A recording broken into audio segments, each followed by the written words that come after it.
Tribal unity এই চলিছে এই সংগ্ৰাম চলিছে জনজাতিসকল জাগিছে নিজৰ অধিকাৰ সুনিশ্চিত কৰিবৰ কাৰণে জনজাতি আজি ওলাই আহিছে।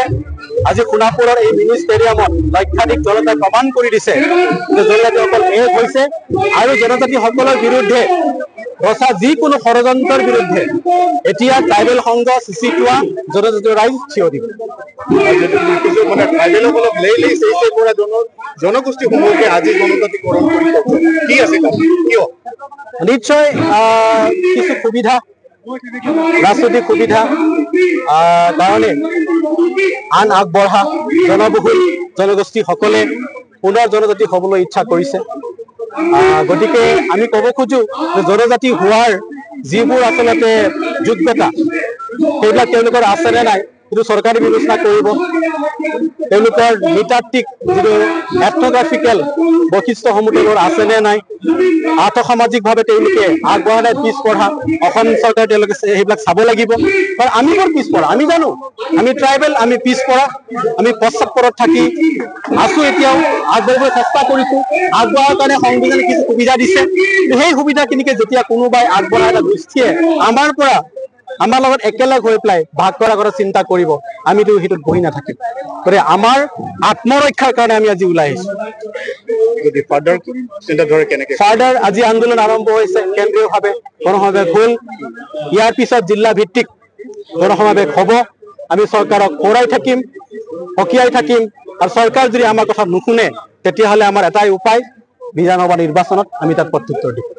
আমি দেখিছিলো পঢ়িবলৈ বা জানিবলৈ পাইছিলো, কিন্তু জনজাতিক মানে খুজি দাবী কৰি পোৱা বস্তু নহয়, সেইটো জন্মগত থাকিব লাগিব। এইটো স্বাভাৱিক কথা, এইটো সঁচা কথা।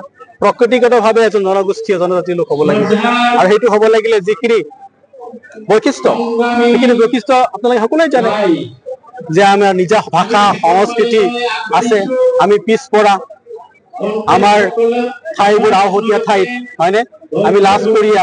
গতিকে এইবিলাক যিবিলাক প্ৰিমিটিভ কিছুমান নেচাৰ ট্ৰাইবেলৰ থাকে, সেইবিলাক তেওঁলোকৰ আছে নে নাই সেইটো তেওঁলোকে নিজে বিচাৰ কৰিব। আজি বহুতবাৰ মানে প্ৰত্যাখ্যান কৰাৰ পিছতো ৰাজনৈতিক আহিলা আধাৰ হ'ব লাগিছিল, জনজাতিকৰণ আধাৰ হ'ব লাগিছিল নৃতাত্ত্বিক অৰ্থাৎ এথন'গ্ৰাফিকেল আৰু ছ'চিঅ' ইকনমিক দিশটো।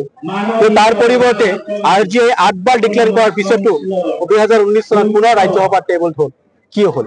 ৰাজনৈতিক এটা ষড়যন্ত্ৰ, ৰাজনৈতিক এটা আহিলা হিচাপে ব্যৱহাৰ কৰা হৈছে। গতিকে তাৰ পৰা চৰকাৰ বিৰত থাকক। যদি অৱজ্ঞা জনজাতিকৰণ কৰিব বিচাৰিছে, সংবিধান সংশোধন কৰি পেলাই কৰক, কিন্তু আমাৰ বৰ্তমানৰ জনজাতিসকলৰ কোনো ক্ষতি হ'ব নোৱাৰিব, আমি ক্ষতি হ'ব নিদিম। ক'ৰবাত ভাৰতীয় সংবিধানৰ মাজত ক'ৰবাত জনজাতীয় ৰাজ্য বুলি উল্লেখ আছে নেকি? আমি জনাত পোৱা নাই। সেইটো এটা ধাৰণা, এটা অৱধাৰণা, সেইটোৱে আমাক সামৰিব খোজা হৈছে। অসমৰ বৃহত্তৰ সুৰক্ষাৰ স্বাৰ্থত জনজাতিকৰণৰ কথা তেওঁলোকে কৈছে, কিন্তু আমি ক'ব খোজো যে সেইটো এক অৱধাৰণা।